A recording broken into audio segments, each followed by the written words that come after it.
இது மாடர்ன் மாயாவி சேனல். அதாவது பாரம்பரியமாக நிறைய விஷயங்கள் நம்மக்கிட்ட இருந்து அழிஞ்சிட்டு வருது. அந்த வகையில் மாடுகள் பார்த்திங்கன்னா, மாடுகள்லாம் இப்போ நம்ம பார்க்குறது ரொம்ப ரேராக இருக்குது. மாடுகள் இனம் நிறைய அழிஞ்சிட்டு வருது. கிராமங்களில் கூட மாடுகள் இனம் அழிஞ்சிட்டு வருது. நம்ம பார்க்க முடியாத சூழல் இருக்குது. அதுலேயும் குறிப்பாக வந்துட்டு மாட்டு வண்டி கட்டிட்டு போகிறது அப்படிங்கிறதெல்லாம் நம்மலாம் இப்போ பார்க்க முடியாத ஒரு சூழல் இருக்குது. எங்கேயுமே எளிதாலாம் பார்க்க முடியாது. கிராமங்கள்லேயே இப்போ மாட்டு வண்டி கட்டிட்டு போகிறது கிடையாது.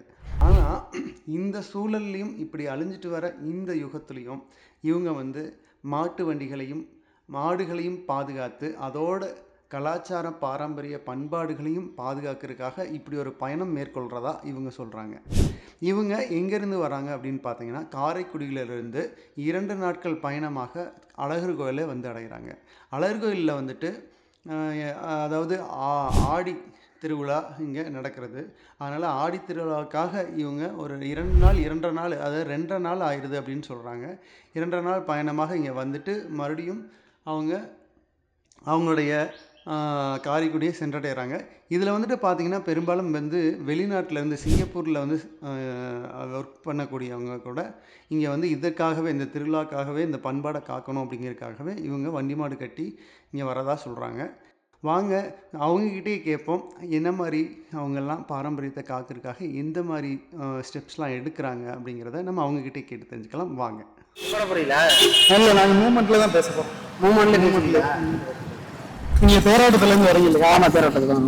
அதான் அழகல் தேரோட்டம். ஆமாம், அழகல் தேரோட்டம். இப்போ எப்போதுமே இது வருவீங்களா? வருஷம் தவறாம வரணும். இது 4வது தலைமுறையாக இருந்தேன்.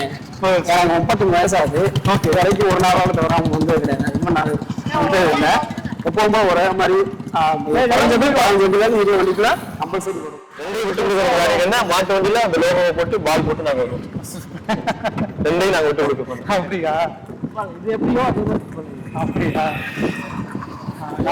கஸ்டமர்ஸ் எல்லாருமே கவர்மெண்ட். இப்ப நான் எனக்கு கூட காலேஜ் எல்லாமே ஃப்ரீ தான். ஸ்போர்ட்ஸ் கோட்டா தான் படிக்கிறாங்க. அப்படியா? எல்லாமே ஃப்ரீ தான். இல்லை, நீங்க 2 பேருமே ஒரு வார்த்தை சொன்னீங்க, பணம் எங்க கிட்ட நிறைய இருக்கு, ஆனா அதை வச்சு கார்ல வரக்கூடிய வாய்ப்பு இருக்கு, ஆனா நாங்க வரல. எல்லாருமே ஸ்கார்பியோ அந்த மாதிரி பெரிய பெரிய காரு, கொஞ்சம் லக்ஸரியான கார் தான் வச்சிருக்காங்க. இருந்தாலும் மாட்டு வண்டியில வர்றது, இந்த வெயில்ல நாங்களாம் இப்படிதான் வருவோம். ஆனா இதான் ஒரு ஜாலி மாட்டு வண்டியில வர்றதுங்கிறது. பாரம்பரியத்தை மறக்காம